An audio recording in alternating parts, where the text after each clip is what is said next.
Okay. Hello friends, this is Sandeep Mittal. I am your host for this program today and I am your speaker also.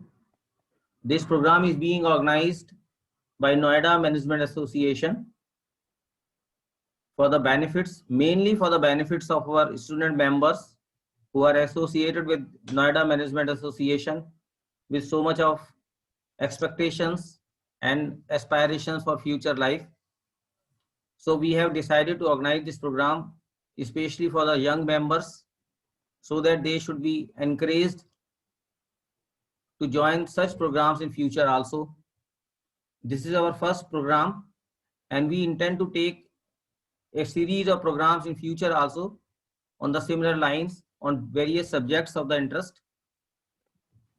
Before beginning the program, I would like to invite Mr. C.B. Sharma ji, who is our secretary, to speak few words on this program as well as about Noida Management Association.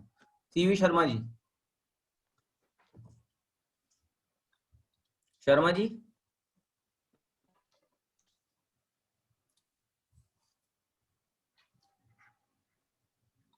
Sharma ji नहीं है. Okay, I will ask Mr. A.K. Gupta ji. A.K. Gupta ji, our joint secretary, is our treasurer, and Mr. C.S. Mishra, he is our secretary. So, Mishra ji, you can just speak few words about this program. Yes, we have started this program with an objective that all those who are associated with Noida Management Association as members, student members, they are our members for 3 years. We have been organizing our programs in NMA House, but somehow we could not get directly connected with the students. So in order to get connected with the students, and in order to give them some perspective of professional qualifications, because we are all having a professionals here in Noida Management Association, we thought that we should organize one program, such program, for the exclusively for the students. So we are delighted to have more than 30 participants right now, and many more may join. And there will be a series of programs for the students who are in the pursuit of management degree from different colleges. Right now, many of you are from Jaipuria, JSS Engineering College, and IMS, Institute of Management Studies, Noida. Many other students will also join the program. The program will have a different style on management, on HR, on accounts. Most of the people are having major accounts specialization. Many have a specialization in HR. Many are doing marketing management. So we will have a different faculties to give you a perspective of your discipline, what you are required to do, and how to start with your career, and what right now you are doing in your class, and what input as a professional we can give it to you. With these few words, I am handing over to Mr. Sandeep Mittal, our Senior Vice President. He is a chartered accountant. He is a CFO of a leading company in Noida. And he has a very vast experience in the accounts field, not only accounts field, in the other areas also. So he will be your mentor, your coach, and he will be your guide for your future knowledge, skill development, and your future career as well.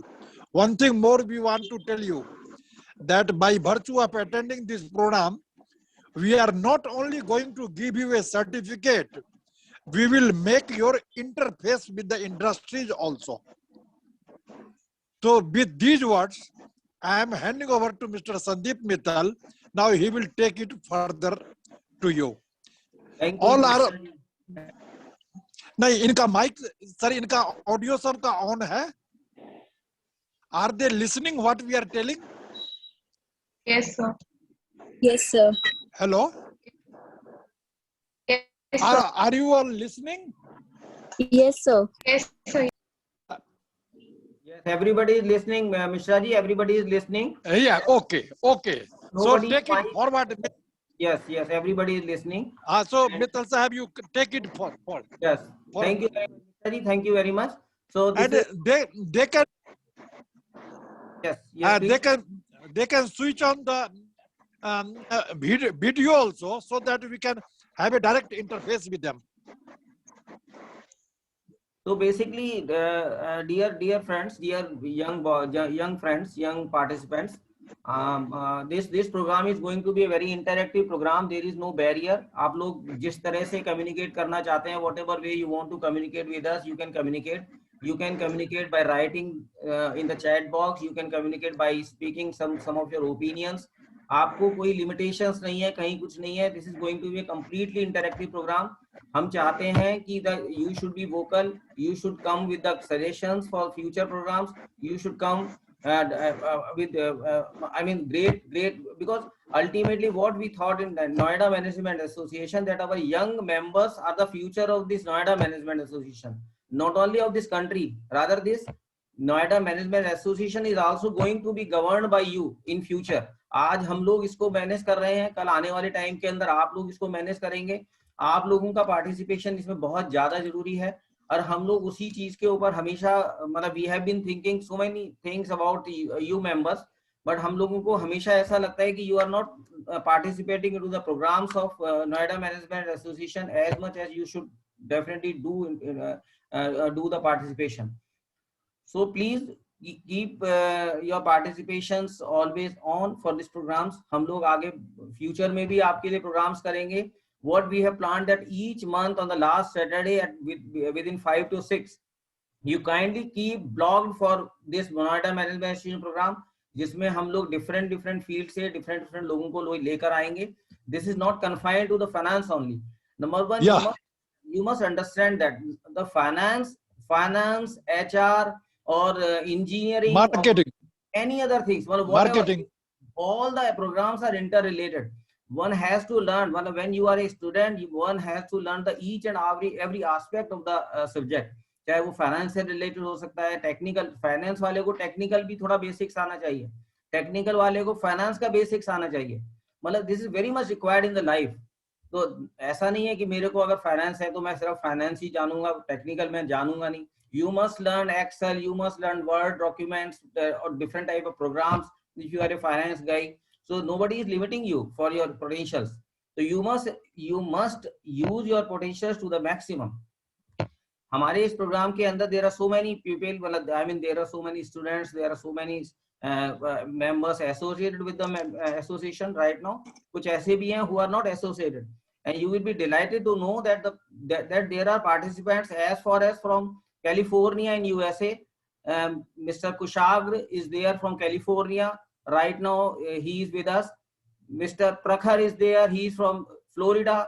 He is also there with us, because they find it interesting, because they both are into the technical field. I know them personally, but they find it, I mean, interesting, so that they have joined in the odd time also. Can you speak few words, Kushagra, from California? Kushagra, can you listen?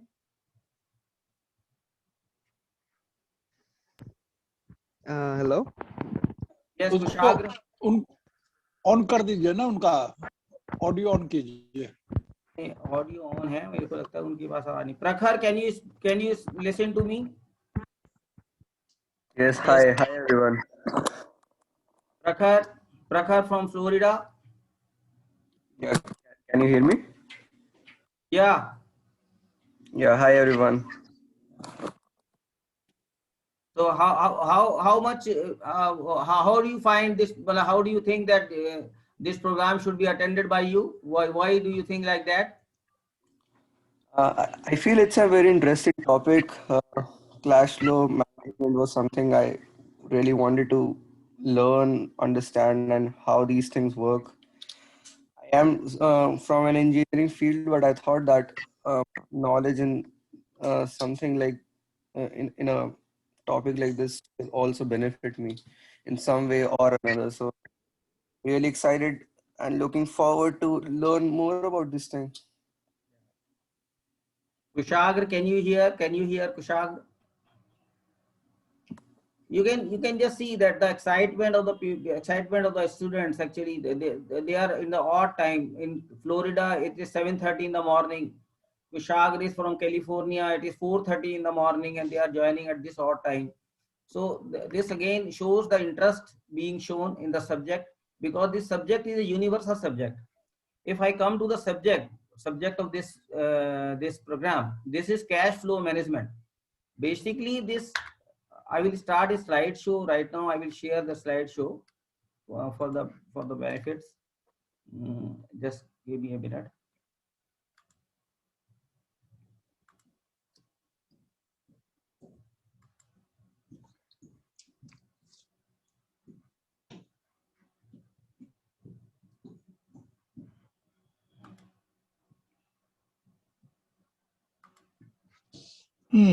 So basically, Yes. what is that? But I tell you the cash flow management, why this subject is chosen for this first program.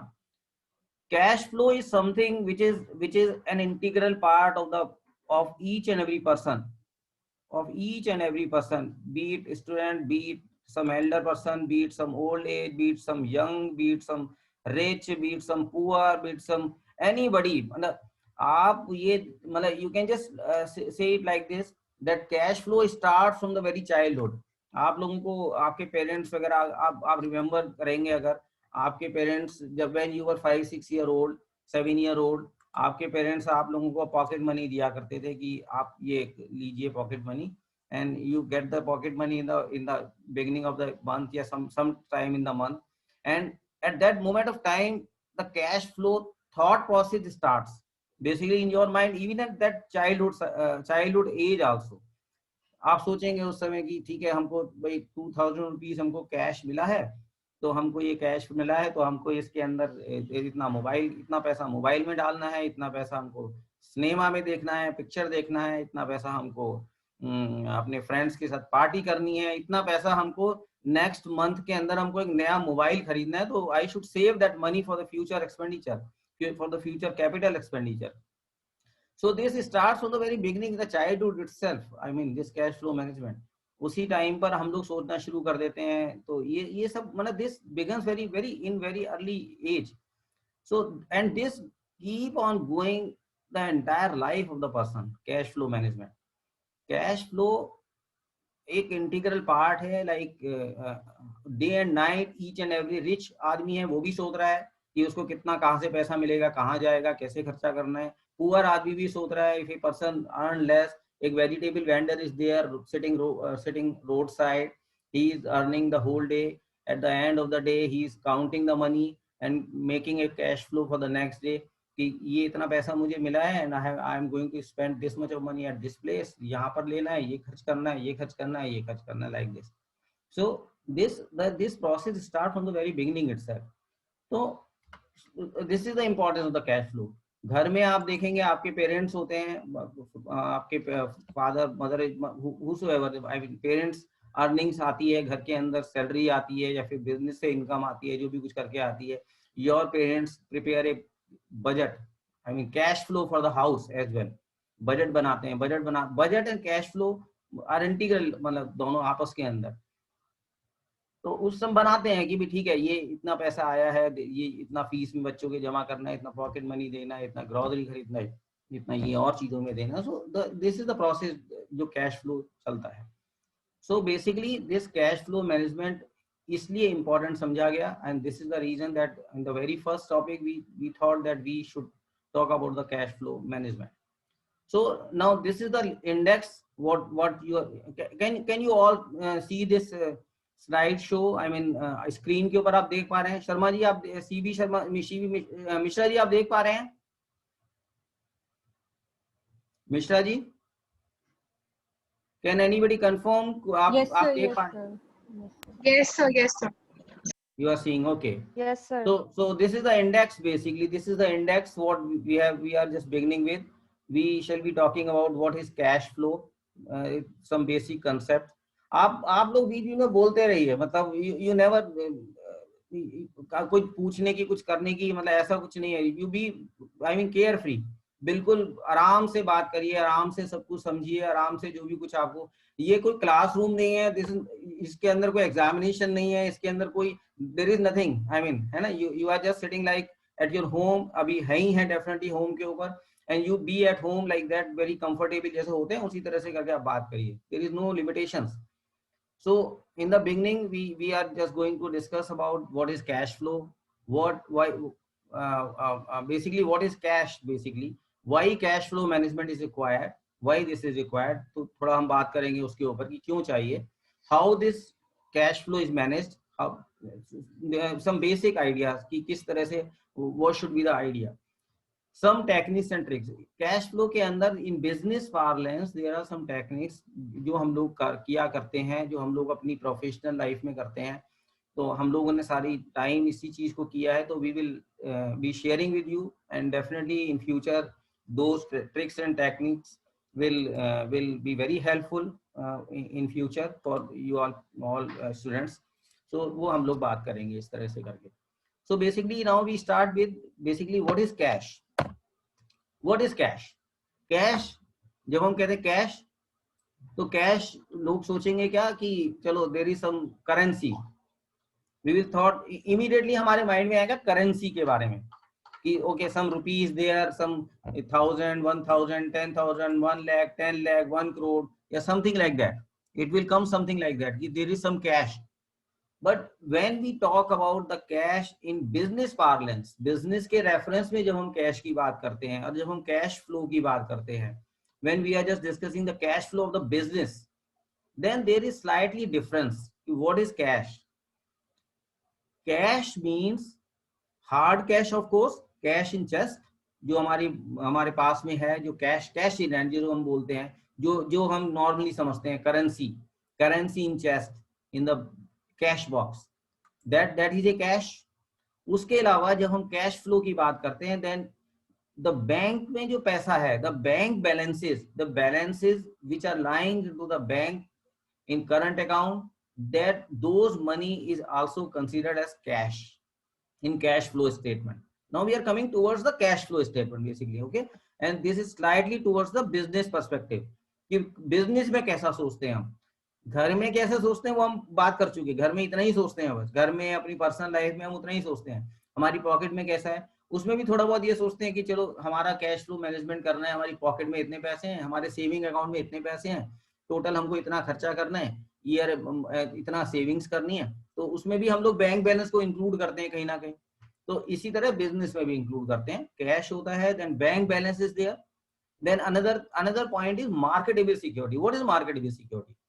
Marketable security is something like which can be readily sold into the market and the cash can be obtained, cash can be received against those securities in a day or 2 times।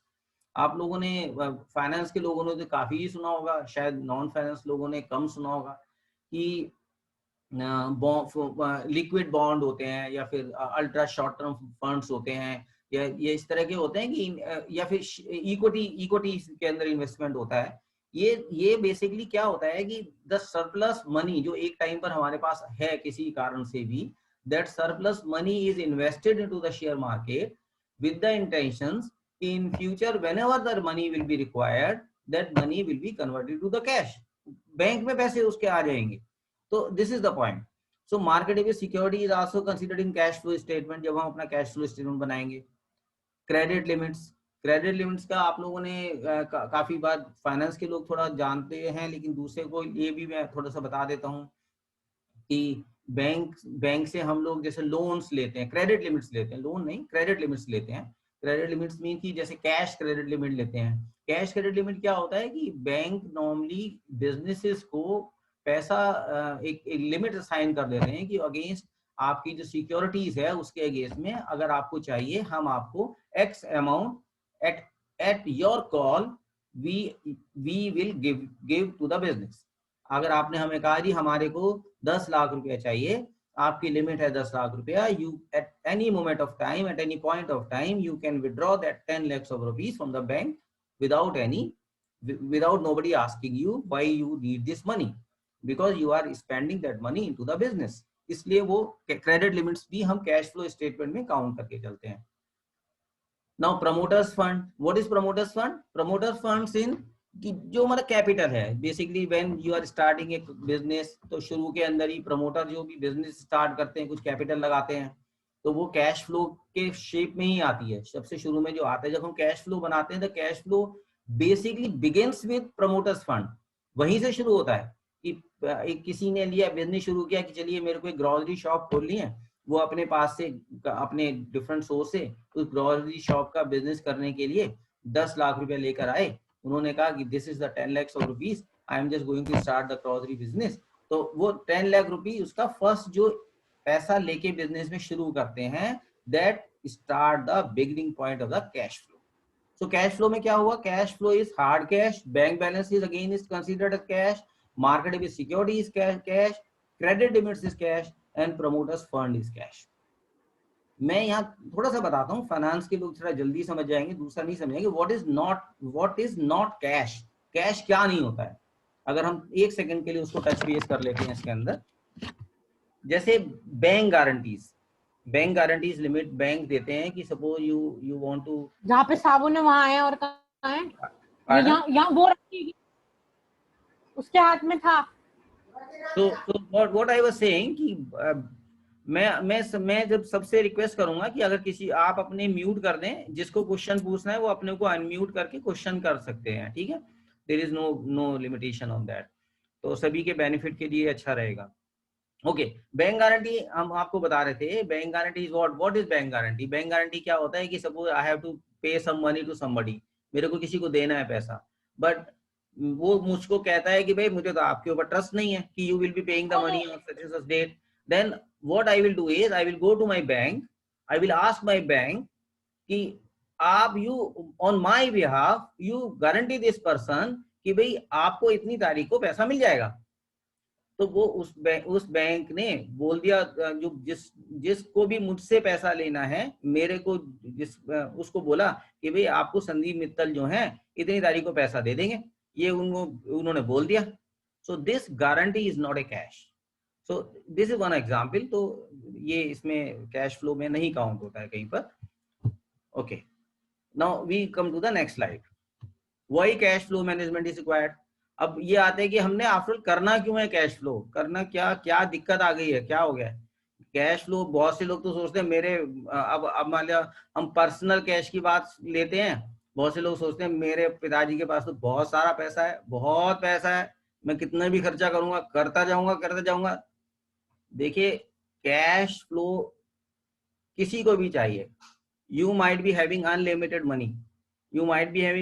Money, but ultimately money कितनी भी unlimited हो वो भी खत्म हो जाएगी कभी ना कभी, अगर if you are not managing the cash perfectly.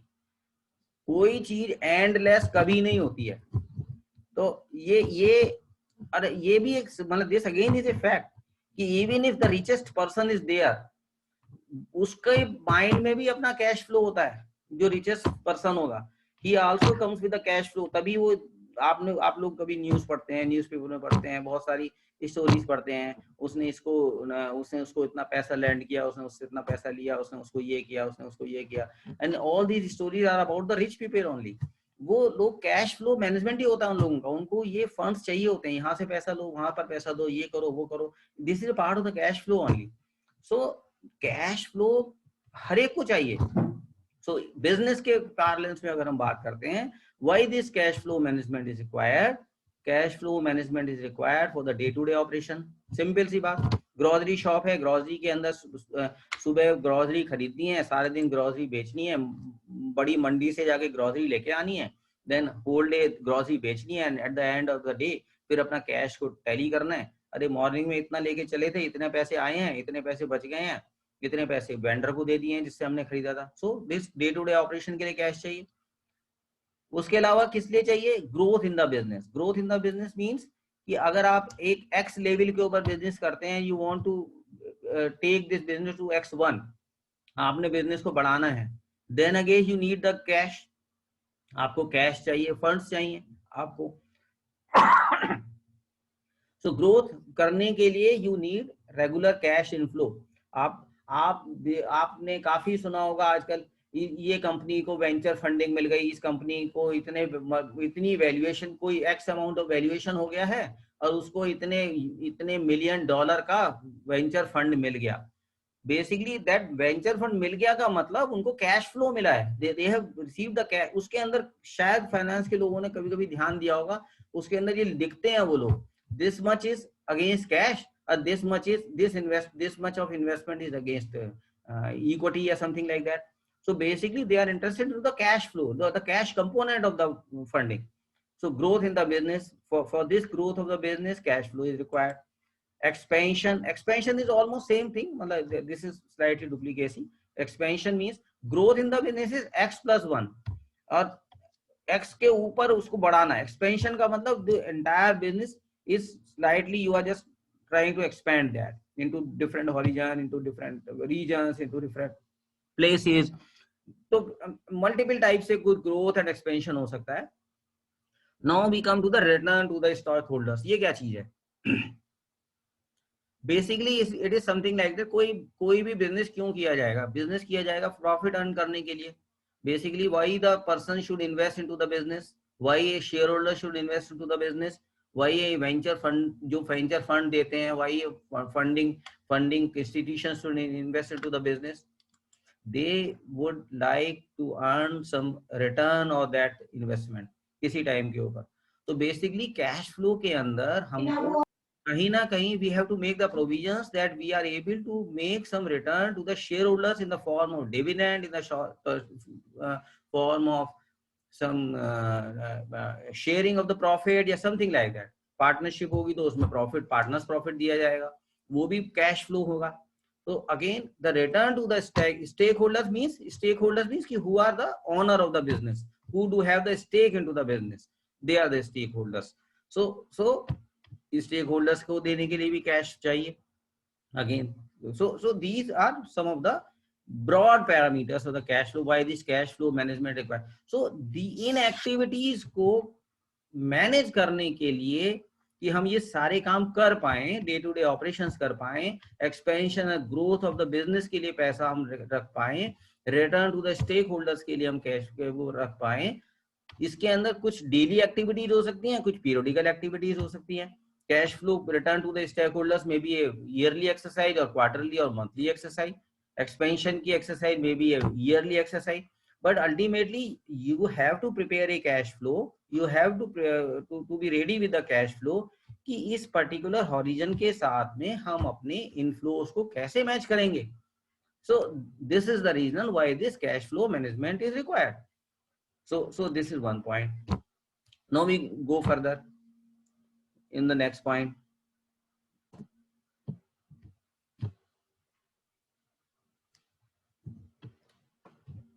अब आती है बात कि how to manage the cash flow. अब हमने ये तो सोचा कि कैश होना चाहिए, कैश होने के बाद में कैश फ्लो हमको चाहिए भी, जरूर चाहिए, बट हमको क्या करना पड़ेगा? अब कैश फ्लो तो ये तो हमको करना है ना मैनेज। अब कैश फ्लो मैनेज करना है तो कैश फ्लो मैनेजमेंट में there are some components which are required. और जहां पर कैश फ्लो खर्च होता है वो हमने एक चीज बताया कि भी वहां के लिए कैश फ्लो चाहिए। बट बिजनेस के अंदर जब हम कैश फ्लो मैनेजमेंट की बात करते हैं तो हम लोग ऐसे कौन से कंपोनेंट्स होते हैं जिनके लिए हम लोग सोचते हैं कैश फ्लो मैनेजमेंट चाहिए, और which impact the cash flow management. Basically there are few items जो कैश फ्लो मैनेजमेंट, जो बिजनेस का कैश फ्लो मैनेजमेंट है, जो उसको इम्पैक्ट करते हैं। उसके if we are able to manage those particular items then we will be able to manage the cash flow in a effective manner, ये माना जाता है। अगर हम उन पर्टिकुलर 5-6 आइटम्स को पकड़ के संभल के देखते हैं, ध्यान से देखते हैं, उनको हम मैनेज करते हैं, तो हमारा कैश फ्लो भी बढ़िया तरीके से मैनेज होता है, हम ये मानते हैं। तो these are the components which requires a complete cautious कि इनको मैनेज करो तो आप देखोगे कि आपका कैश फ्लो उसी के बेसिस के ऊपर नीचे होता है, ठीक चलता है। नाउ वी कम एक थोड़ा टच बेस करते हैं सभी पॉइंट्स को। Inventory management, inventory I mean अभी जैसे हमने बोला कि इन्वेंट्री बिजनेस करने के लिए इन्वेंट्री बिल्ड करनी है, इन्वेंट्री हमको बनानी है। इन्वेंट्री बनानी है तो we have to spend the cash, we have to pay the money, we have to pay the money from the bank or from the chest or from utilizing the limits. We have to pay the money for purchasing the inventory, क्योंकि हमको manufacturing करनी है, फिर सारा काम करना है, तो इन्वेंट्री मैनेजमेंट के लिए हमको भी रिक्वायर द कैश. तो inventory, effective inventory management is very much required for a sound management of cash flow. Another point, debtors management. Debtors में क्या हुआ कि हमने इन्वेंट्री से सामान अपना बना लिया, आई मीन जो भी हमने मटेरियल बनाना है, जो भी प्रोडक्ट है, हमने प्रोडक्ट का मैन्युफैक्चरिंग कर ली, उसके बाद में हमने अपने कस्टमर को उस मटेरियल को बेच दिया, किसी को दे दिया.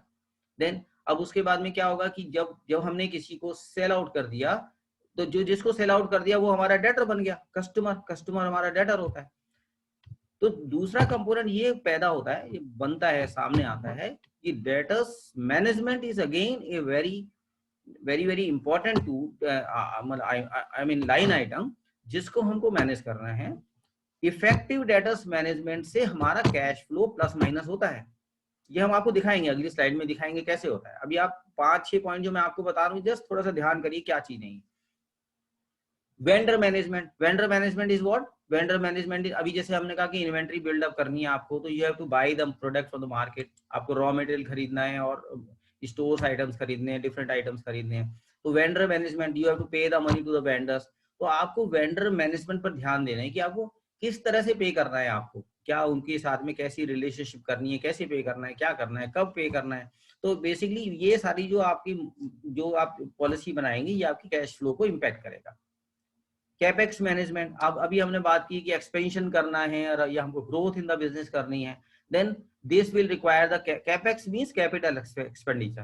कैपेक्स मैनेजमेंट मींस कैपेक्स में ये टर्म फाइनेंस वाले समझते हैं सारी, लेकिन because our participants are non finance background also, मैं उनके बेनिफिट के लिए बता रहा हूँ. और बहुत सारी चीजें बड़े सिंपल तरीके से इसलिए बताई जा रही हैं कि उन लोगों को समझ में आना चाहिए कि ये डे टू डे अफेयर का काम है. ये कोई ऐसा चीज नहीं है कि फाइनेंस वाले को आना चाहिए, नॉन फाइनेंस वाले को भी कैश फ्लो मैनेजमेंट आना चाहिए पूरी तरीके से. उसे भी इन टर्म्स को समझ में आना चाहिए कि होता क्या है असलियत में.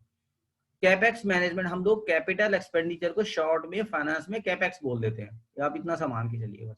सो capex management is required for what? For expansion, for growth into the business. So cash flow के अंदर हम लोगों को कहीं कैपेक्स मैनेजमेंट को भी देखना पड़ता है. हम कैश फ्लो जब बनाएंगे, हम उसके अंदर ये देखते हैं कि हमने कैपिटल एक्सपेंडिचर कितना किया है, जिसके अंदर क्या होगा, पैसा तो आज खर्च होता है, बेनिफिट्स उसके फ्यूचर में मिलने वाले हैं, इनफ्लो बाद में मिलेगा, आउटफ्लो आज हो जाएगा. सो दिस इज इंपॉर्टेंट पॉइंट.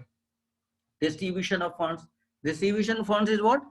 जो अभी हमने बताया, स्टेक होल्डर्स को हमको पैसा देना पड़ता है, डिविडेंड देना पड़ता है, पार्टनर्स को पार्टनरशिप देना पड़ता है अपना, या फिर प्रोप्राइटर होता है पार्टनरशिप में, सैलरी देनी पड़ती है उनको, उस पार्टनर सैलरी होती है या इस टाइप की चीज होती है. So all these are distribution of funds. So these are the components which effect any cash flow statement. Cash flow statement में ये इम्पैक्ट करते हैं ये सारी चीजें. So this is why these points are required to understand. Okay, now we come to the next. आपको अगर किसी को कोई थोड़ा सा भी कहीं पर कुछ पूछना है, कुछ करना है, यू काइंडली स्पीक आउट, और मैं आपको बताऊंगा उसको. और बड़ा सिंपल, मैं चाहता ये हूँ कि आपको चीज समझ में आनी चाहिए कि हम बता क्या रहे हैं.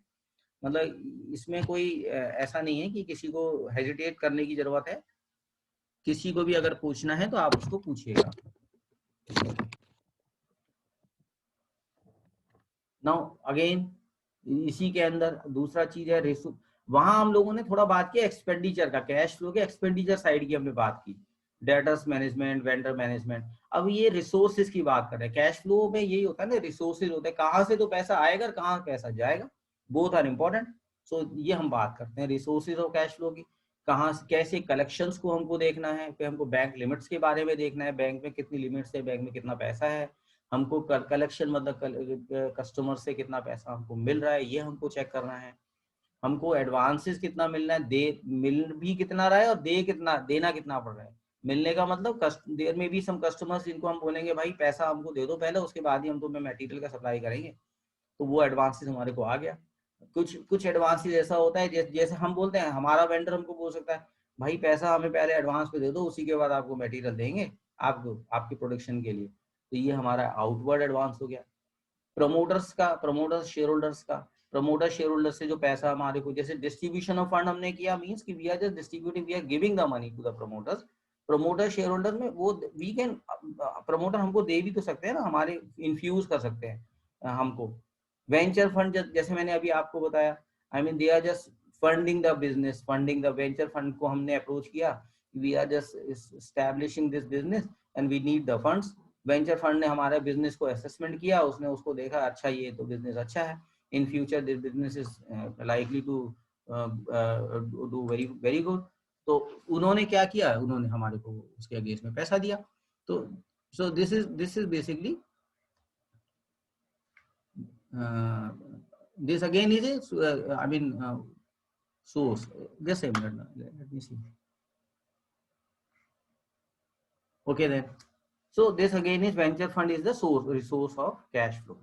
So एक तरफ हमने एक्सपेंडिचर की बात, कैश फ्लो के आउटफ्लो की बात की, एक तरफ हमने कैश फ्लो के इनफ्लो की बात की। सो ये दो कुछ दीज कंपोनेंट्स आर देयर। अभी सेकंड में ये बताया, फर्स्ट में हमने बताया दीज आर द कंपोनेंट्स जो अभी हम कैश फ्लो में देखेंगे, दीज आर द कंपोनेंट्स जो हम कैश फ्लो के अंदर देखेंगे, दीज आर द कंपोनेंट्स जिनको हमको देखना है। Okay, now we come to the second next slide. आपके पास से मेरे पास क्वेश्चन कोई नहीं आ रहा है, कोई पूछ नहीं रहा है, ऐसा आप लोगों को कोई हेजिटेशन करने की जरूरत नहीं है। अगर किसी को कुछ पूछना है आप अनम्यूट करिए और मेरे से पूछिएगा, ठीक है।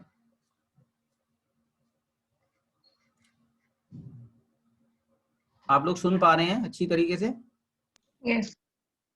ओके, अभी हम ये एक बीच में टॉपिक थोड़ा सा लेके आए, cash flow versus fund flow.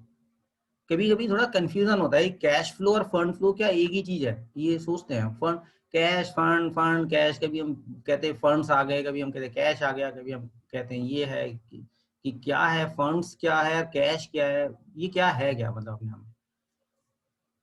तो अभी हम थोड़ा सा बात करेंगे कि ये कैश फ्लो और फंड फ्लो क्या है, ये सेम है, वेदर बोथ आर सेम। अगर बोथ सेम नहीं है then what is the basic difference. ये बेसिक डिफरेंस अगर है, फिर कैश फ्लो और फंड फ्लो दो स्टेटमेंट क्यों चाहिए, मतलब why these two statements are required. तो मैं अगली एक स्लाइड में मैं अभी आपको थोड़ा सा एक्सप्लेन करूंगा, बट मैं आपको इसका बैकग्राउंड बताता हूँ थोड़ा सा कि बेसिकली कैश फ्लो आप you can understand something like this, that this is a running book. जैसे रनिंग बुक होता है ना, डेली बेसिस के ऊपर आप बना रहे हैं, या फिर आपने प्रोजेक्ट भी करी है, मतलब बजट भी बनाया है तो भी प्रोजेक्ट करिए डेली बेसिस की या मंथली बेसिस की या वीकली बेसिस की, कुछ बनाइए। इधर इधर से पैसा आएगा, मतलब हार्डकोर आइटम लाइन आइटम की इधर इधर से पैसा आएगा और इधर इधर इन लाइन आइटम्स के ऊपर पैसा खर्च होगा आपने, वो that is called cash flow. Fund flow is slightly different. Fund flow के अंदर क्या होता है कि we try to assess about the company position, कि कंपनी अपने आप में, कंपनी की पोजीशन एक पर्टिकुलर डेट के ऊपर क्या है, कि उसके पास कितना फंड्स है, बेसिकली डिफरेंट तरीके से। फिर उस फंड में सिर्फ कैश तक लिमिट नहीं रखते हम लोग उसमें हर तरह के फंड की बात करते हैं, मतलब चाहे वो इन्वेस्टमेंट किया हुआ हो या फिर हमारे किसी और अदर देन बिजनेस कहीं से पैसा आ रहा है, या तो उसमें उस तरह की बात करते हैं। बेसिकली ये स्टेटस आई मीन बिजनेस की वो बताता है, बिजनेस की हेल्थ ऑफ द बिजनेस बताता है, you can say like this. Fund flow statement shows about the health of the business and cash flow is sort of daily day book. जैसे आप चाहे घर में हिसाब भी लिखते हैं ना, पता नहीं जरूरी नहीं है सबको ही लिखते होंगे, कोई की आदत होती है, सुबह शाम को बैठ के लिखेंगे आज मॉर्निंग में इतने पैसे थे, इसके बाद इतने पैसे का मैंने ये कन्वेंस में खर्चा किया, इतना पैसा मैंने यहाँ दिया, इतना पैसा मैंने यहाँ दिया, इतना पैसा मैंने यहाँ दिया। अगले दिन मॉर्निंग के अंदर फिर दोबारा इतना पैसा मैंने बैंक से निकाला, यहाँ किया। तो वो है कैश फ्लो। वो बेसिकली कैश स्टेटमेंट जो है, कैश स्टेटमेंट को कैश फ्लो के साथ रिलेट कर सकते हो आप। But fund flow is something like this, कि जैसे मंथ एंड के अंदर आप बैठ गए, मंथ एंड के अंदर आपने बैठ के ये सोचा, अरे भाई महीने के शुरू के अंदर मेरे पास बैंक में पैसा इतना था, डिफरेंट टाइम पर इतना पैसा मैंने इनकम किया, इतना पैसा मुझे रेंट से आया, इतना पैसा सब कुछ आया, टोटल मिला के ये सब यहाँ इन्वेस्टमेंट किया, तो ये चेंजेस आए, तो मेरी पोजीशन जो है मंथ एंड के ऊपर इस स्टेज के ऊपर आ गई, I have gained the position और I have lost the position. तो फंड फ्लो थोड़ा सा एक particular date, different different date के ऊपर फंड फ्लो एक तरीके से health of the family, health of the business बताता है।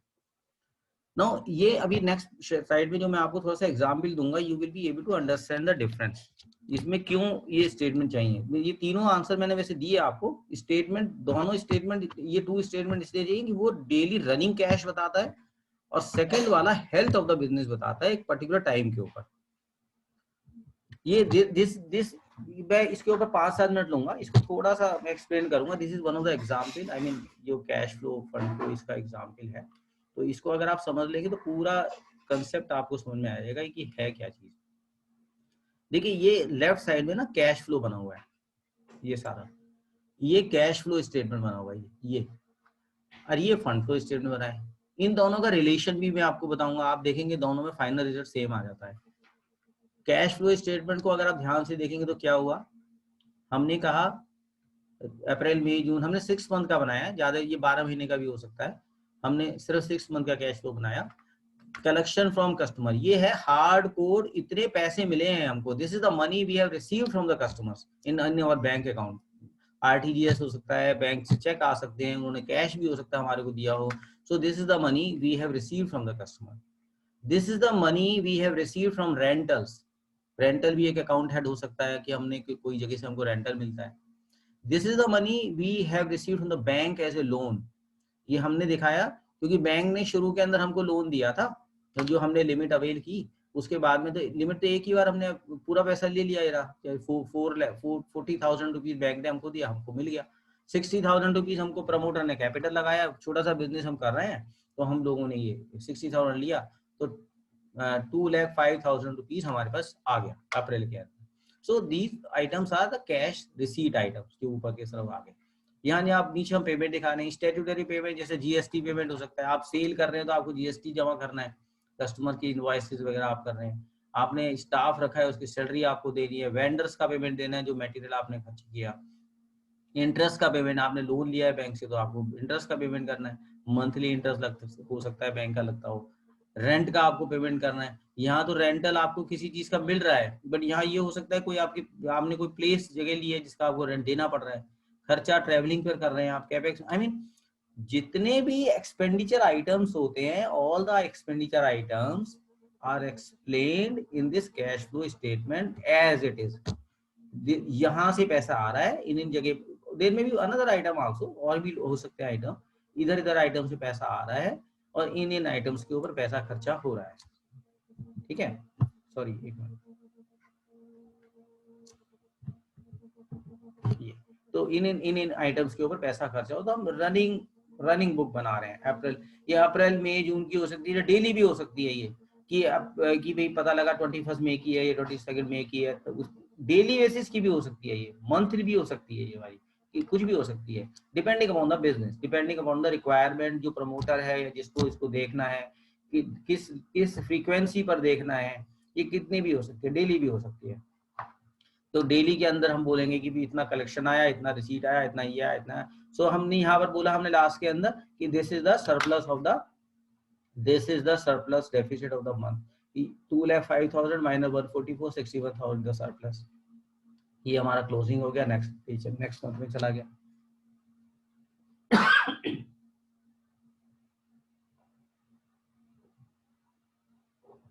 ओके, सो ये डेली बेसिस का भी हो सकता है, मंथली का भी हो सकता है। ये कैश फ्लो में हमारा बिगनिंग मंथ के अंदर चला, ये बिगनिंग में चला गया ये वाला। अगेन नेक्स्ट मंथ में भी सेम हुआ, नेक्स्ट मंथ में भी सेम हुआ, नेक्स्ट मंथ में भी सेम हुआ, ईच मंथ हमने 6 मंथ का टोटल भी बना लिया। तो बेसिकली क्या होगा, हम ये कहने की कोशिश कर रहे हैं यहाँ पर कि कैश फ्लो स्टेटमेंट के अंदर लाइन आइटम्स बहुत ज्यादा डिटेल्ड होते हैं, each and every item of the cash is explained here, यहाँ हमको लिखना होता है ये इस अकाउंट हेड के ऊपर हमारे खर्चा हुआ है। कैश फ्लो स्टेटमेंट का मतलब ये है। तो ये बेसिकली ये कलेक्शन, ये एक्सपेंडिचर, ये बैलेंस कैरी फॉरवर्ड 61,000, इस मंथ का 47,000 इज सरप्लस, 61 प्लस 47 108 फिर बॉट फॉरवर्ड हुआ, यहाँ माइनस हो गया, यहाँ माइनस का मतलब our collection was less 85,000 but expenditure was 91,000, but क्योंकि हमारे पास पुराना पैसा पड़ा हुआ था 108 का, तो हमने 6000 माइनस इसमें से मैनेज कर लिया, फिर दोबारा माइनस हो गया, फिर हम मैनेज कर लिया, 90 पर रह गया, हमारा एक्यूमुलेटेड कैश 90,000 रह गया। अब की बार सरप्लस हो गया, नेक्स्ट मंथ आगे बहुत ही शॉर्टफॉल हो गया, 86,000 का माइनस हो गया, बट क्योंकि 125 हम लेकर आ रहे थे पुराना, तो हमारे पास 39,000 remains cash in at the close. So cash flow goes like this. इसमें भी मैं फिर आपको रिपीट करूंगा कि दिस जो बैलेंस जो है, इसका मतलब हार्ड कैश नहीं है, this includes everything. I mean bank में बैलेंस हो सकता है, ये लिमिट्स के अंदर बैलेंस हो सकता है, आपके चेस्ट में बैलेंस हो सकता है, कुछ भी हो सकता है। सो 39,000 इज द बैलेंस। अब हम थोड़ा फंड फ्लो के बारे में देखते हैं। फंड फ्लो में क्या हुआ? फंड फ्लो के अंदर थोड़ा सा फंड फ्लो को देखने से पहले हम एक चीज नीचे देखेंगे, एक स्टेटमेंट हम बनाते हैं, ये नीचे हमने थोड़ी सी बनाई है, देखिए ये स्टेटमेंट को थोड़ा समझिए। हमने इसमें ये एजम्पशंस ली हैं सारी कि 8 लाख रुपए की सेल्स हुई थी इस पीरियड के अंदर, जिसमें से 5,80,000 हमको कस्टमर से कलेक्शंस हुआ, 2,20,000 हमारा बैलेंस बच गया। ठीक है, ये हमारा एजम्पशन। इसी तरह से परचेजेज में 3 लाख की परचेजेज की, 149 का हमने उनको पेमेंट किया, 151 का हमारा बच गया पैसा। लाइक इन्वेंट्री 50,000 की हमने खरीदी, एक्सपेंसेस 4,17,000 और depreciation is 7,500। These are the assumptions basically. अब फंड फ्लो में क्या होता है कि ना ये सारी चीज हमने देखा कि हाँ ये प्रॉफिट एंड लॉस है, छोटा सा प्रॉफिट एंड लॉस बनाया हमने एक्सप्लेन करने के लिए। ये सेल है, ये परचेज है, ये इतनी इन्वेंट्री क्लोजिंग इन्वेंट्री है, इतने खर्चे हो गए, 7,500 का डेप्रिसिएशन हो गया, तो 1,25,500 का हमारा प्रॉफिट हो गया एक पर्टिकुलर पीरियड का हमारा, हमने ये बनाया। ये देखिए ऊपर राइट साइड में 1,25,500 is the profit of the year, profit of the period, जो भी पीरियड का हम बनाते हैं। फंड फ्लो में कैश फ्लो में देखेंगे रिजल्ट एक ही आएगा, लेकिन थोड़ा सा डिफरेंस आएगा। Depreciation is non cash item. हमने देखा यहाँ पर जब 125 हम लिख रहे हैं तो non cash item 7,000। Depreciation is notional entry. Depreciation कोई खर्चा नहीं होता है, डेप्रिसिएशन एक अकाउंटिंग एंट्री होती है जिसके अंदर हम लोग क्या करते हैं, जो भी एसेट होती है उसको over a period of time depreciate करते हैं। मतलब कोई भी एसेट है, हम ये मानते हैं कि 2 साल में खत्म होनी है, तो 2 साल के अंदर एक पर्टिकुलर टाइप रेट के हिसाब से हम उसको राइट ऑफ करते रहते हैं, हर महीने के अंदर खर्चा डालते रहते हैं उसका, सो दैट 2 लाख रुपया हमारा खत्म हो जाए मंथ एंड के अंदर, 2 ईयर के एंड के अंदर। सो this is a non cash item. 125 7,500 जोड़ दिया, कैश फ्रॉम ऑपरेशन हमारे पास 1,33,000 आया। हमने यहाँ देखा था 4 लाख रुपए का लोन फ्रॉम फंड आए, हमने ये भी देखा था कि हमारा प्रमोटर का फंड आया, ये हमारा 60,000, ये है ना, दोनों तरफ ये मैच कर रहे हैं, इस साइड में भी है, इस साइड में भी है, ये चीज आया। ये टोटल हमारे पास 2,33,000 ड्यूरिंग दिस पीरियड हमारे को फंड फ्रॉम ऑपरेशंस मिले, जो बिजनेस हम कर रहे हैं बेसिकली उतना पैसा हमको ये मिला है, 2,33,000। अब यहाँ पर हम आते हैं नीचे, ये देखिए थोड़ा सा बेसिक डिफरेंस आता है इसमें। यहाँ पर हम एक्सपेंडिचर साइड के अंदर हम लोग लाइन आइटम खर्चे के नहीं लिख रहे हैं, हम लोग क्या कर रहे हैं, हम लोग वर्किंग कैपिटल चेंजेस देख रहे हैं। वर्किंग कैपिटल क्या होता है? Working capital inventory, debtors, vendors, इनके जो चेंजेस होते हैं, इसमें कितना पैसा आपका इन्वेस्ट हो गया या इसमें से कितना पैसा आपको मिल गया। 50,000 आपका, आपने देखा कि इन्वेंट्री में ब्लॉक हो गया, हमने देखा ना क्लोजिंग स्टॉक 50,000 था, सारा परचेज सब कुछ किया, 50,000 आपका स्टॉक बचा रह गया। 2,33,000 आपके पास सरप्लस ऑफ फंड था, भी कहाँ चला गया? 233 तो बैंक में है ही नहीं, बैंक में तो 39,000 है, कहाँ चला गया है 233? अब हम ये देखने की कोशिश कर रहे हैं, अर्न तो हमने 233 किया है, पैसे तो हमारे पास 233 होने चाहिए, बट है नहीं, कहाँ गए? क्या हुआ? ये हुआ ये कि इन्वेंट्री में 50,000 पड़े हैं, कस्टमर्स से 2,20,000 लेने हैं। देखा ना हमने 580 आए थे, 220 हमारे अभी भी बचे हुए हैं। 8 लाख की सेल थी, प्रॉफिट तो 8 लाख की सेल से निकाला था, तो हमारे पास 220 डेटर्स के पास पड़े हुए। उसके बाद वेंडर्स के पास हमारे हमने देखा कि 1,51,000 हमारा वेंडर्स के पास में।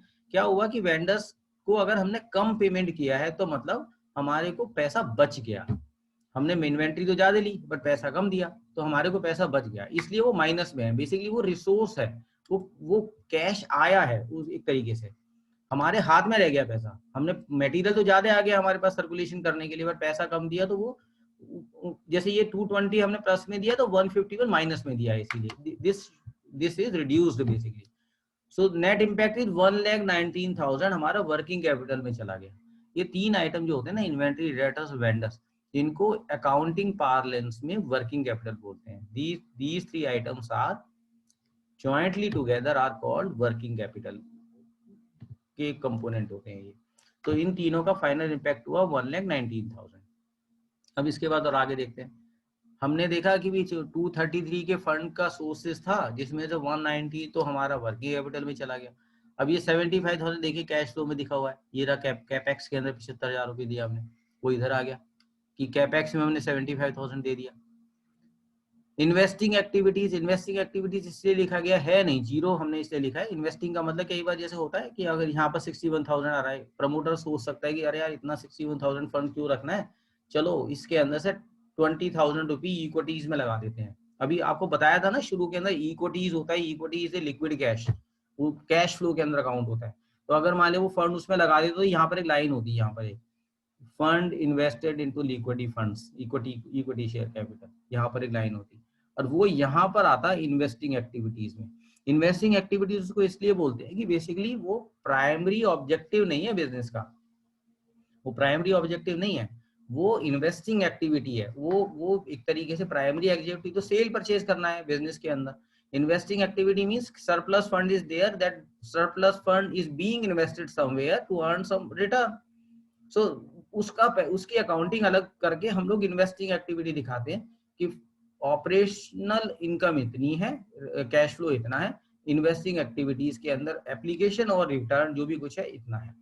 तो इस 119 प्लस 75,000 ये सब मिलकर टोटल मिला के 194 हो गया। तो हमने क्या देखा, 233 जो है उसमें से 194 का हिसाब हमें मिल गया कि कहां पर लगा हुआ हमारा। 233 से 194 हमको पता लग गया यहाँ इन्वेस्ट हो, तो लास्ट में क्या बचा 39,000। बेसिकली एंड में हम उसी फिगर के ऊपर आ गए जो हम कैश फ्लो के अंदर भी है 39,000।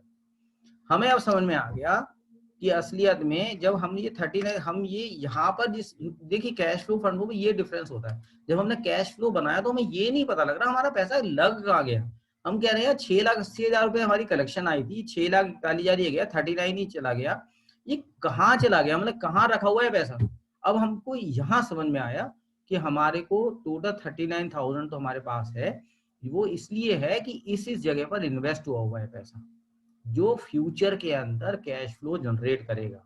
इन्वेंट्री जब लिक्विडेट हो जाएगी तो पैसे हमारे पास आएंगे, डेटर से जब पैसे आ जाएंगे तो पैसे हमारे पास आएंगे।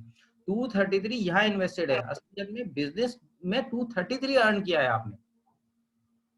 सो ये दोनों आइटम्स जो है, कैश फ्लो रनिंग कैश को दिखाता है, fund flow shows the status और company health at a particular date, और जो भी मतलब आप कट ऑफ टाइम मानते हैं किसी भी टाइम पर आप देख सकते, कोई भी फ्रीक्वेंसी हो सकती है, फ्रीक्वेंसी अनसर्टेन कुछ भी हो सकती है।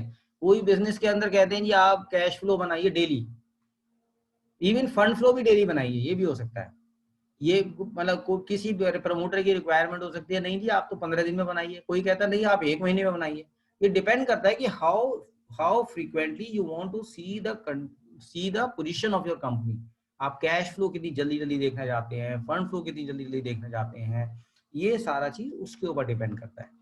तो कोई फ्रीक्वेंसी नहीं होती है। फ्रीक्वेंसी यहाँ पर भी अपनी कन्वीनियंस के लिए हमने 6 महीने की रख ली, हमने अप्रैल मई जून रखी, आप कुछ और भी रख सकते हैं। फंड फ्लो भी 3 महीने का भी हो सकता है, 1 महीने का भी हो सकता है, 1 साल का भी हो सकता है। बैलेंस शीट के अंदर जो हमारी ईयरली बैलेंस शीट होती है उसके अंदर fund flow is a integral part. जो फाइनेंस के लोग हैं उस बात को समझते हैं कि जो हमारा जो balance sheet audited balance sheet होती है, उस ऑडिटेड बैलेंस शीट के अंदर fund flow statement is an integral part. जितनी भी लिस्टेड कंपनीज होती है, जितना भी सब कुछ होता है, बिकॉज शेयर होल्डर्स को हम लोग या मैनेजमेंट ये दिखाना चाहता है कि जो हमारा पैसा है वो इधर से आया, ये these are the sources of funds and all this fund is invested into these items। ये हमारा प्रमोटर हमारे को दिखाना चाहता है, शेयर होल्डर्स को दिखाना चाहता है, और ये इसीलिए उसका एक इंटीग्रल पार्ट होता है ऑडिटेड बैलेंस शीट का। So this like this, so cash flow and fund flow is this. Now we come to the next slide which is the last one. मैं आप Sir, I have a question. Yeah, tell me. Sir, when it comes to vendors and as you said, these are the payments which we have not made. अभी तक हमने vendors को payment नहीं करी है. ये 151 वाली सर, ये एक तरह से आउटस्टैंडिंग एक्सपेंस हुए सर। हमारा यहाँ पे मतलब ऐसा कोई कैश इनफ्लो थोड़ी ना हुआ है। नहीं हुआ तो ये मैंने आपको बताया ना कि जैसे आपने आउटस्टैंडिंग एक्सपेंस नहीं हुए, आउटस्टैंडिंग कैश फ्लो हुआ, आप ये बोल सकते हो। क्या हुआ, जब हमने वेंडर को 151 कम पे किया, मतलब बेसिकली क्या हुआ कि हमने बिजनेस के अंदर 3 लाख रुपए की परचेजेस करी, पेमेंट किया 149, तो कैश इनफ्लो हो गया। बेसिकली ये कैश फ्लो का फंड फ्लो के पॉइंट ऑफ व्यू से हमारे को ये फ्यूचर में कभी पेमेंट करना है, आज पेमेंट नहीं किया हमने, इसलिए कैश फ्लो में ये अपीयर नहीं हुआ है। कैश फ्लो के अंदर 149 ही अपीयर हो रहा है, आप देखिए यहाँ पर, है ना, यस सर। है ना। 149 हमने पेमेंट, हमने मटेरियल तो 3 लाख का खरीदा है, बट 149 का हमने पेमेंट किया, तो कैश फ्लो में 149 अपीयर हो रहा है। यहाँ हम फंड फ्लो में दिखा रहे हैं कि हमको 151 एक तरीके से हमने कम पे किया है, which becomes a inflow of the money. Okay sir, तो सर ये कभी कैश फ्लो में तो नहीं शो हो सकता ना, ये सिर्फ फंड फ्लो में शो होगा। ये कब अब जैसे 151 भी है, अभी आपने नहीं पे किया है, तो अब ये नेक्स्ट सब्सिक्वेंट मंथ्स के अंदर धीरे धीरे आप इसको पे करेंगे, ठीक है, तब तो कैश फ्लो में एक्सपेंस आएगा। तब ये इस लाइन आइटम के अंदर ऐड होता चला जाएगा, है ना। ये कंटिन्यूअस एक्सरसाइज होगी, पता लगा ये धीरे धीरे ये अगर मान ले, मैं मान के चलूँ यहीं पर आगे हमको बिल्कुल बिल्कुल खत्म करना है चीज को, तो शायद अगले 6 महीने का जब मैं बनाऊंगा तो मुझे पता लगेगा ये जो रिसीट के अंदर ये 220 को मैं रिसीव कर रहा हूँ और ये Yes, sir. 151 को मैं ये पे कर रहा हूँ। मतलब मैं मान लूँ Yes, कि sir. खत्म हो गया, पर मुझे बिजनेस को फ्रीज करना है, खत्म करना है यहीं पर आके, ठीक है, यही लास्ट एंट्रीज है। तो अब आगे का जो कैश फ्लो बनेगा इसी फंड फ्लो के अंदर, आगे के कैश फ्लो में मैं ये देख रहा हूँ कि 220 की पेमेंट आ रही होगी, 39 मेरे पास बैलेंस इन हैंड होगा शुरू के अंदर, उसके बाद में 220 की पेमेंट आ रही होगी, 50,000 की भी पेमेंट आ रही होगी, पहले डेटर में कन्वर्ट होगी, फिर पेमेंट आ रही होगी, फिर वेंडर्स को पेमेंट जा रहा होगा। तो फाइनल जो नेट में रिजल्ट बाद में निकल के लास्ट में आएगा, वो रिजल्ट आएगा कि जो हमारा लास्ट में जो कैश बच जाएगा बेसिकली वो है जो हमने प्रॉफिट अर्न किया है। प्रॉफिट एंड लॉस में वही होगा अगर हम ये क्लोज डाउन कर रहे हैं। बट ये ऐसा होता है, ये मतलब थ्योरेटिकल चीज है कि क्लोज डाउन करके या ऐसा करके, ये हम समझने के लिए हमको जमाना चाहिए इस तरह से करके। तो ये मतलब कंटिन्यूअस बेसिस पे वैसे यही होता है कि जो पेमेंट हम फैक्चुअल में कर रहे हैं वो यहाँ अपीयर होता चला जाता है, कैश फ्लो में चलता चला जाता है। यहाँ पर चेंजेस हम दिखाते रहते हैं कि डेटर्स में और वेंडर्स में ये चेंजेस ये हम दिखाते हैं। Okay sir another thing sir, हमें फंड्स ऑफ कैश फ्लो बनाने के लिए, ये फंड फ्लो बनाने के लिए जब हम इसमें एप्लीकेशन ऑफ फंड्स लगा रहे हैं, तो हमें तो सिर्फ यहाँ पे जैसे इन्वेंट्री, डेटर्स और वेंडर्स के लेजर अकाउंट्स की जरूरत है, उससे ही बन जाएगा क्योंकि उससे हमें चेंजेस पता चल जाएंगे, हमें इससे कैश फ्लो की तो कोई जरूरत नहीं, राइट? ये बिल्कुल ठीक बात है। आप क्योंकि आप फाइनेंस बैकग्राउंड से हो, मेरे को ऐसा लगता है। Yes sir. क्योंकि आप ये बात बोल रहे हो, ये बिल्कुल ठीक बात है कि फंड फ्लो बनाते समय जो फाइनेंस के आदमी जब फंड को बना, ये देखिए दोनों को कंपैरिजन करके ना, ये हमने इसलिए दिखाया है कि हम दिखाना चाहते हैं कि दे आर इंटर रिलेटेड। बनता वैसे ही जैसा आप बात बता रहे हैं कि उसमें ये basically changes in working capital बोला जाता है। हम ये बोलते हैं कि वर्किंग कैपिटल में चेंज क्या आया, फंड फ्लो के अंदर वही दिखाया जाता है। यू आर राइट कि उसमें ओपनिंग और क्लोजिंग का डिफरेंसेस देखे जाते हैं कि शुरू में कितना बैलेंस था, लास्ट में कितना बैलेंस था। तो जो चेंजेस आए हैं वही या तो आइदर वो खर्चा हुआ है, अगर डेटर्स का बैलेंस के अंदर, इसी तरह वेंडर के बैलेंस में या तो हमने ज्यादा पे किया है तो वो एप्लीकेशन में आ जाएगा, और अगर मान लें कम पे किया है तो वो सोर्सेज में आ जाएगा। अगर मान लें मैं 151 यहाँ ना दिखा के ऊपर दिखाता तो सोर्सेज होता ना, ये या माइनस करा हुआ है मैंने, बेसिकली ये सोर्सेज है ना। तो ये ठीक है, यू आर राइट, अपनी तरीके से आपने जो बोला बिल्कुल ठीक बोला है। तो ये ऐसा ही है। एनीथिंग एल्स कोई और चाहते हैं आगे चले? ओके अब हम थोड़ा सा एक ये या ठीक है, अब हम थोड़ा एक और लास्ट में हम एक बात बताएंगे। ये basically cash flow fund flow की मैंने बात बताई, मेनली कैश फ्लो के ऊपर हम बताना चाहते थे कि cash flow, why this cash flow is important. और ये है, ये मैं कुछ चीजें बताना चाहता हूँ जो बेसिकली किसी भी मतलब अकाउंटिंग वाले के लिए तो इम्पोर्टेंट है ही है, फाइनेंस वाले के लिए इम्पोर्टेंट है, लेकिन वैसे भी इन जनरल इम्पोर्टेंट है। मतलब अगर आप in general discipline of life के अंदर इन चीजों को सोचें तो ये किसी भी कैश फ्लो फंड फ्लो की जब हम बात करते हैं, फंड्स मैनेजमेंट की बात करते हैं, अपने किसी भी लाइफ के अंदर कोई भी चीजों की किसी को घर खरीदना है, किसी को गाड़ी खरीदनी है, किसी को कुछ और करना है, किसी को कुछ और करना है, ये कुछ चीजें ऐसी लिखी गई हैं जो मतलब आदमी को अपनी डे टू डे लाइफ में भी इस्तेमाल करनी चाहिए। कैश फ्लो के अंदर इन चीजों को याद रखना चाहिए जब भी हम कैश फ्लो में अपने डे टू डे लाइफ के अंदर कैश फ्लो बना रहे हैं या कैश फ्लो के बारे में सोच रहे हैं। पहली बात तो सारे पूरी चीज में आपने ये समझा है, मैंने आपको ये बताने की कोशिश की है कि कैश फ्लो कोई अकाउंटिंग सब्जेक्ट नहीं है एक्सक्लूसिवली। ऐसा नहीं है कि ये सिर्फ अकाउंटिंग सब्जेक्ट है। कैश फ्लो को एक डे टू डे लाइफ का एक हिस्सा मान के चलिए कैश फ्लो को। ऐसा मत मानो कि ये सिर्फ अकाउंट में क्योंकि बोला गया एक चैप्टर है उसके अंदर हमको ये चैप्टर पढ़ना है, एग्जामिनेशन में हमको एग्जाम देना है। टेक्निकल वाला आदमी सोचे यार मेरे तो चलो छुट्टी हो गई, मेरे को तो इससे मुसीबत से छुटकारा मिला, मेरे को तो जानना ही नहीं है कैश फ्लो क्या होता है ना। या HR वाले ने सोचा मुझे भी नहीं जानना है। ये सभी के लिए जरूरी है, चाहे वो HR का हो, चाहे वो टेक्निकल हो, चाहे वो फाइनेंस का आदमी हो। कैश फ्लो क्या होता है, क्यों इंपॉर्टेंट है, ये सभी के लिए जानना है। अच्छा, अब ये ये जो ट्रिक्स एंड टेक्निक्स की बातें कर रहे हैं, ये थोड़ी सी चीजें हमेशा ध्यान रखनी चाहिए लाइफ के अंदर, वैसे भी लाइफ में ध्यान रखनी चाहिए किसी भी कैश फ्लो उसके अंदर। Short term funds for short term investment, मतलब शॉर्ट टर्म फंड्स जो है शॉर्ट टर्म इन्वेस्टमेंट में यूज होने चाहिए। मतलब देखिए मैं ये बताना चाहता हूं कि अगर आपको कोई ऐसा इन्वेस्टमेंट करना है जो शॉर्ट टर्म के लिए करना है, उसको शॉर्ट टर्म के इन्वेस्टमेंट को करने के लिए आप शॉर्ट टर्म के जो इनफ्लो होता है उसके साथ आप मैच कर सकते हो कि चलो यार आज 3 महीने के लिए पैसे मिले हैं मेरे पास, 3 महीने बाद मुझे लौटाने नहीं है अभी, तो चलिए 3 महीने के लिए मेरे को मिले हैं, किसी ने मुझे दे दिए हैं, मेरे पास 3 महीने रहेंगे, तो मैं क्या करता हूँ इसको 3 महीने के लिए इस इक्विटी में इन्वेस्ट कर देता हूँ। आई में गेन और I may lose, that is another thing, वो एक अलग बात है। बट कुल मिला के ये है शॉर्ट टर्म फंड्स को हमेशा शॉर्ट टर्म इन्वेस्टमेंट में इस्तेमाल करना चाहिए। शॉर्ट टर्म को मैच करना चाहिए हमेशा लाइफ के अंदर। कभी ऐसा नहीं करो कि यार किसी आदमी ने आपसे कहा कि भाई ये ले लो पैसे, मेरे पास स्पेयर है 3 महीने के लिए आप पैसे लो, और आप जाके उससे गाड़ी खरीद आओ। गाड़ी खरीद लोगा मतलब गाड़ी खरीदने का तो पैसे का तो पता नहीं, वो तो गाड़ी या फिर कोई ऐसा बड़ा किसी ने आपको 10 लाख रुपए दे दिया और आप जाके हाउस की इंस्टॉलमेंट जाके उससे जमा करिए।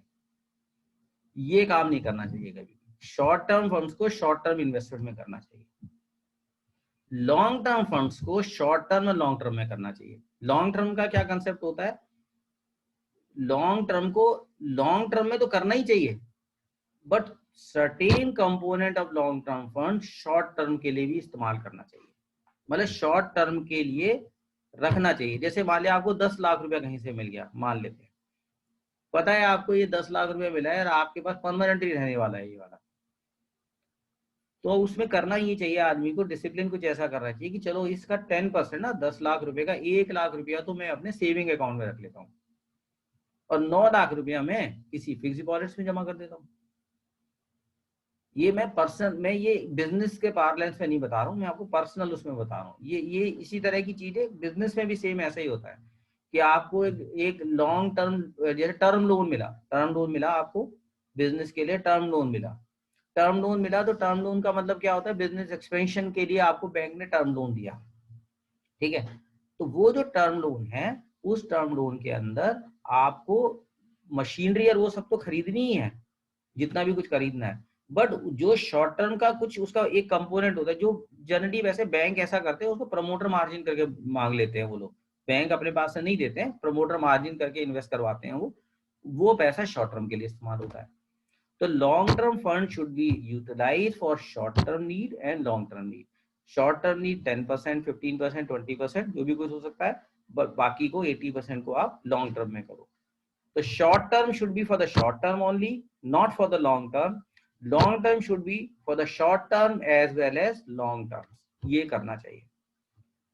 कॉर्पस फॉर फ्यूचर हम क्या कहना चाहते हैं, हमेशा लाइफ में याद रखिए, जब भी आप व्हेन यू आर अर्निंग, जब भी आप कुछ काम कर रहे हैं, चाहे बिजनेस कर रहे हैं, चाहे अपनी पर्सनल लाइफ में कुछ कर रहे हैं, सैलरी कमा रहे हैं या कुछ भी आप कर रहे हैं, आपको हमेशा ये लाइफ में ध्यान रखना चाहिए कि 5-10% जो भी आप डिसाइड करते हैं पहले सेव करो फिर खर्चा करो। ये बात समझा जाता है, ये कॉर्पस होता है फॉर फ्यूचर।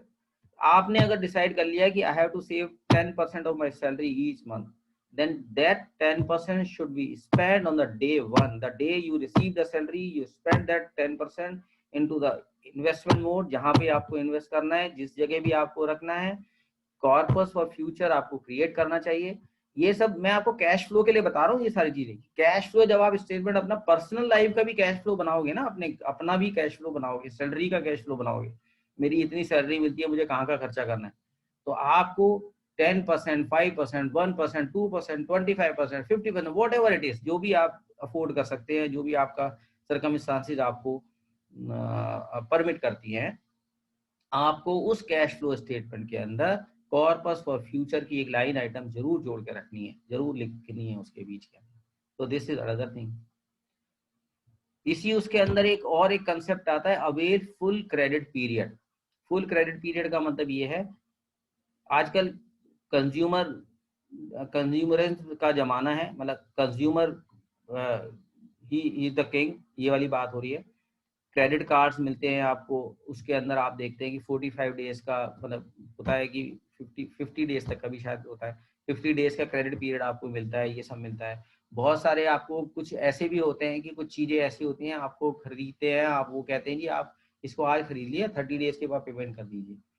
तो कैश फ्लो के अंदर, to improve your cash flow, you must try to avail the full credit period, क्योंकि आप जल्दी पेमेंट करके किसी का कोई ये नहीं कर रहे हैं कि आप you are just going to get, या तो वो कैश डिस्काउंट आपको देगी, आप जल्दी पेमेंट कर रहे हैं तो आपको हम ये बेनिफिट दे देते हैं। अब क्रेडिट कार्ड के अंदर आपने मान लिया 50 डेज का आपको क्रेडिट मिलता है और आप उसको 15 डेज के अंदर ही पेमेंट कर देते हैं, आपको फायदा थोड़ी ना होने वाला, कुछ भी नहीं होने वाला। उन्होंने तो बोला है आप 50th डे में पेमेंट करो, आप करो ना 50th डे के अंदर पेमेंट। इससे क्या होगा कि आपका कैश फ्लो के अंदर पैसा पड़ा रहेगा आपके पास में। एटलीस्ट मैं तो ये सोचता हूँ कि अगर मान लिया 50 डेज के लिए आपके पास पैसा पड़ा हुआ है, आपने अल्ट्रा शॉर्ट टर्म फंड के अंदर एक वीक के लिए भी लगा दिया, शायद आपको 2 रुपया मिल ही जाएगा उसके अंदर। So basically as an accounting person और नॉन अकाउंटिंग पर्सन, किसी भी जनरल पार्लेंस के अंदर, avail full credit period, whatever credit period is available to you, जो भी है आपको कोशिश करनी चाहिए कि हम ले लेते हैं, उसमें कोई खराबी नहीं है, कोई ये नहीं कोई कहेगा आपको कि आपने क्रेडिट के ऊपर आपने ये ले लिया, पैसा नहीं दिया। जब उसने विलिंगली आपको क्रेडिट पीरियड दिया तो अवेल करना चाहिए। Defer the payment to the last date, ये वही चीज है avail the full credit period month, कि जो पेमेंट होती है, कभी जैसे होता है ना कि आपको पेमेंट करनी है, किसी भी कोई ड्यू डेट है किसी की, वाले यूटिलिटी का बिल भी है, अच्छी बात है, मतलब ये कंसेप्ट में लोग कहते हैं कि अभी थोड़ा जल्दी पेमेंट कर दो, सब कुछ कर आगे अपना फ्री हो जाओ माइंड से, वो अच्छी बात है, लेकिन इतना भी अच्छी बात नहीं होनी चाहिए, इतना भी अच्छा नहीं होना चाहिए कि वो बेवकूफी बन जाए, इतना भी होना जरूरी नहीं है।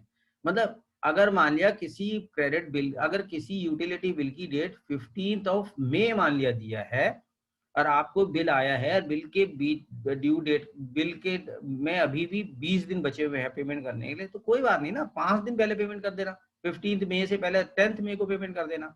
तो ये टेक्निक जो धीरे धीरे से करने से ना, अगर इसको डिसिप्लिन ऑफ लाइफ बनाते हैं तो आपको ये कैश फ्लो इंप्रूवमेंट में आपको हेल्प करता है। ये चीज ऐसी है। बायस क्रेडिट और पैकिंग क्रेडिट, ये बेसिकली थोड़ी सी मतलब बैंक से क्रेडिट, ये बिजनेस से रिलेटेड चीजें हैं कि हमको क्रेडिट पीरियड, बायस क्रेडिट और पैकिंग क्रेडिट को टर्म होती है। पैकिंग क्रेडिट मतलब मैन्युफैक्चरिंग बिजनेस के लिए मिलती है, ये अकाउंटिंग बैकग्राउंड के जो लोग हैं उनके लिए थोड़ा समझने की थोड़ी सी चीज है कि पैकिंग क्रेडिट क्या होता है, कि जैसे मैन्युफैक्चरिंग वगैरह करती है कंपनी, तो उनको पैकिंग क्रेडिट लिमिट्स मिलती है बैंक से, इसी तरह करके बायस क्रेडिट भी एक बैंक की लिमिट मिलती है। तो ये जो लिमिट्स हैं ये बेसिकली लोगों को कम पता होती हैं, कम पता होने का, ज्यादा उनको जानकारी नहीं है। मतलब हम ये कहते हैं जब आप बिजनेस में जाएंगे, मतलब I mean you are going to join some company, आप फाइनेंस के लोग, अगर मान लिया फाइनेंस फील्ड में आप काम करेंगे, तो आप वहाँ जाके एक्सप्लोर करिए, आप अपने प्रमोटर से पूछिए कि सर आप क्रेडिट लिमिट ले रहे हैं, आप पैकिंग क्रेडिट लिमिट ले रहे हैं, आप बायस क्रेडिट लिमिट अवेल कर रहे हैं, तो आपको पता होना चाहिए, उनको आपको ये पता होना चाहिए कि बैंक इस तरह की फैसिलिटीज एक्सटेंड करते हैं जो हेल्प करती हैं to cash flow, for the cash flow management. आपको आपका प्रमोटर इंटरव्यू में पूछता है what do you know about the how you are going to improve the cash flow statement, आपको पूछेंगे, आप उनको बोलेंगे sir we are just going to the bank, आप हमको मांगने वाले हैं, we will be asking for packing credit limits for export. Packing credit limit export manufacturing के लिए मिलती है, एंड बायस क्रेडिट इंपोर्ट उसके लिए मिलता है। तो आप देखते हैं कि आपका जिस इंटरव्यू ले रहा है वो इम्पोर्ट एक्सपोर्ट के अंदर इन्वॉल्व है, तो आप उनको कहेंगे कि हम उनसे ऐसे चीज मांगेंगे। तो आपका जो एम्प्लॉयर है, जो प्रोस्पेक्टिव एम्प्लॉयर है, इंटरव्यू ले रहा है, तो थोड़ा सा इम्प्रेस हो जाएगा, हाँ इसको पता है भाई, ये बात अच्छी तरह पता है।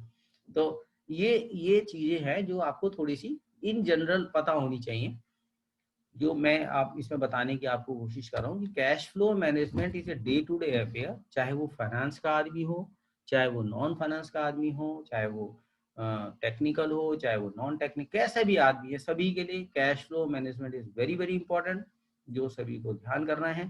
तो ये this is my last statement और माय लास्ट स्लाइड। अब मैं आपको, you are open to ask any question if you want, otherwise we will we are already I think exceeding the time, if not. Yes, so but you can ask the question please, if anything is there. You want to ask anything, anybody? मैं आपको last में एक चीज कहना चाहता हूं कि जो भी हमारे मेंबर्स हैं नोएडा मैनेजमेंट एसोसिएशन के, हम उनको ये सभी स्टूडेंट मेंबर्स को, ये हमारे पास काफी बार इस तरह की चीजें हम लोगों ने सुनी है, स्टूडेंट मेंबर्स ये हम लोगों को बोलते हैं कि भाई हमने नोएडा मैनेजमेंट एसोसिएशन ज्वाइन किया है तो हमको क्या फ़ायदा हुआ, हमको क्या मिला। हम आपको ये एश्योरेंस दिलाना चाहते हैं कि you are just going to gain immensely by joining Noida management association. हम लोग, आप, you are the future of this country, you are the future of this association. हम आपका पार्टिसिपेशन बहुत चाहते हैं इसके अंदर। आप लोग कंटिन्यूअस बेसिस के ऊपर हमारे प्रोग्राम्स में आइए, उनको ज्वाइन करिए।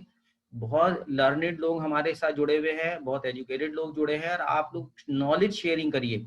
आप लोग you just keep on bombarding the emails, आप डालिए, मेल डालिए, हमारे मिश्रा जी के पास मेल डालिए कि आपको ये क्वेश्चन पूछना है, वो क्वेश्चन पूछना है। हम लोग प्लान कर रहे हैं, हम बात करेंगे इंटरनली कि हम एक पूरा एक हेल्प डेस्क टाइप की चीज बनाएंगे for students in the Noida management association. अगर किसी भी स्टूडेंट को किसी भी जगह पर किसी भी टाइप की कोई प्रॉब्लम आ रही है, एजुकेशन से रिलेटेड या किसी भी टाइप की कोई चीज़ है, हमारी गाइडेंस चाहिए, कुछ भी चाहिए, तो वो लोग they can just write a mail. या कोई एकेडमिक प्रॉब्लम आ रही है कि जो वो समझ नहीं पा रहे हैं, they can write the mail और हम लोग कोशिश करेंगे आपको उसका रिप्लाई करने के लिए। बट आप लोगों का इन्वॉल्वमेंट बहुत ज़्यादा जरूरी है, हम रिपीटेडली आपको ये बात बोल रहे हैं। जो नॉन मेंबर्स हमारे साथ जुड़े हुए हैं डिफरेंट इंस्टीट्यूशन से, उन लोगों से हम आपको ये बोलते हैं कि you join Noida management association as member. हमारा बहुत, आपको सारा डिटेल मिश्रा जी से मिलेगा शायद। हमारी बहुत नॉमिनल सी फीस होती है, मेंबरशिप फी होती है, बट वो बिल्कुल इमैटीरियल है। इतना मतलब you will gain immensely means immensely. आप अपने रेज्यूमे में लिख पाएंगे कि you are a member of Noida management association. This itself gives a, I mean, face lift, आपके रेज्यूमे को फेस लिफ्ट देता है जब आप कहीं पर जाते हैं, कहीं कुछ करते हैं, कि आप एसोसिएशन के मेंबर हैं। तो आप उन सब चीज़ों को अवेल करिए, आप मैनेजमेंट एसोसिएशन को आगे बढ़ाइए, आगे उसको काम करिए, हमारे मेंबर बनिए, अपने फ्रेंड सर्किल में, अपने लोगों में, अपने फ्रेंड्स को उनको बताइए हमारे बारे में, उनको ज्वाइन कराइए। और हम आपको प्रॉमिस करते हैं कि फ्यूचर के अंदर, ये अभी हमने इनिशियल प्लान ये बनाया है, each and every last 4th Saturday 5 to 6 each month we are just going to conduct similar programs। वो कभी HR के ऊपर होगा, कभी टेक्नोलॉजी के ऊपर होगा, बट प्रोग्राम ऐसे होंगे which are beneficial to all. ऐसा नहीं है कि अगर HR का प्रोग्राम है तो वो सिर्फ HR के लिए बेनिफिशियल होगा, दूसरे के लिए नहीं होगा। Anybody can join the programme.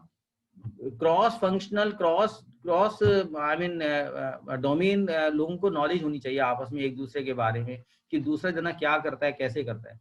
तो हम टेक्निकल सब्जेक्ट्स के ऊपर भी प्रोग्राम रखेंगे, हम लोग HR के ऊपर भी रखेंगे, हम लोग और जो जैसे मार्केटिंग के होते हैं, मार्केटिंग के ऊपर प्रोग्राम रखेंगे। डिफरेंट सब्जेक्ट्स लेंगे। आप लोग सजेशंस दीजिए, आप लोग कहाँ पर डिफिकल्टी पा रहे हैं, आप लोगों को कहाँ डिफिकल्टी लग रही है, किस तरह के प्रोग्राम आप लोग चाह रहे हैं। हम ये चाहते हैं नोएडा मैनेजमेंट एसोसिएशन को आप लोग आगे लेके आइए, आप लोग उसको कंट्रीब्यूट करिए। तो ये बहुत ज़्यादा जरूरी है आप एसोसिएशन के लिए, हम सबके बेनिफिट के लिए, आप लोगों के लिए। ये असलियत में आप ही लोगों के लिए है। हम लोग तो ठीक है, हम लोग तो इसको चला रहे हैं, बट असलियत में आप लोगों के लिए चला रहे हैं हम लोग। अगर आप लोग हमारे साथ नहीं आएंगे तो फिर मतलब कोई फायदा नहीं है हम लोगों को ये सारा इनिशिएटिव करने का। So this is the thing. So this is my request This is my humble request. और ये this is our first program. You just send some emails if you like that program. और आप अगर ऐसा चाहते हैं, you send some response. हमने एक ग्रुप बनाया है NMA स्टूडेंट फॉर्म का. कुछ हमारे जो मेंबर्स हैं वो ऑलरेडी उसके ग्रुप के मेंबर हैं.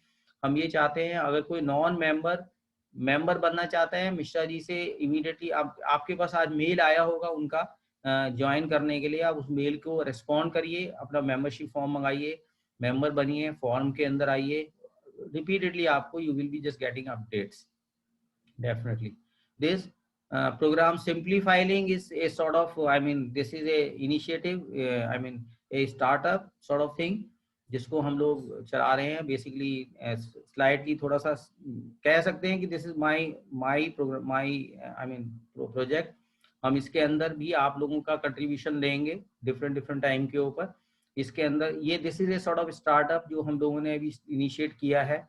फाइनेंस मॉड्यूल आप इसकी वेबसाइट पे जाएंगे, आप इसको देखेंगे. We are just going to expand this simplifying a lot, जिसके अंदर कुछ टेक्नोलॉजीज के बारे में भी धीरे धीरे बात करेंगे. अभी कुछ फाइनेंस से रिलेटेड बात करी हैं, डिफरेंट टाइप की फाइलिंग्स, डिफरेंट टाइप. उसके अंदर बहुत सारा नॉलेज बेस भी है. अगर आप इसके ऊपर जाएंगे साइट के ऊपर, आप देखेंगे इसमें जीएसटी के ऊपर बहुत सारी बातें लिखी हुई है. मतलब this website is created like a book basically. आप शॉर्ट के अंदर बहुत सारी चीजें उसके अंदर आप जान जाएंगे डिफरेंट पेजेस के ऊपर जाके. तो you go to the website, you see the website, you will find lot of interesting things. और फ्यूचर में उसको और इम्प्रूव कर रहे हैं धीरे धीरे. We are just going to take this website to the next level. Filings वगैरह इसके थ्रू करेंगे, ये सब चीजें करेंगे. And the suggestions will come from you guys. आप लोग बताएंगे क्या करना है, कैसे करना है. You are going to be a part and parcel of this entire exercise. इस बात के लिए आप यू मस्ट बिलीव अस, और आपको इसी तरह से पार्टिसिपेट करना है. You come in the future programs in large numbers. आप लोग स्प्रेड करिए, लोगों को बताइए हमारे प्रोग्राम्स के बारे में. This is all what we want is. So I close the program now. Let me just close the program. It is already over. So anything else anybody wants to speak or anybody wants to give some thought?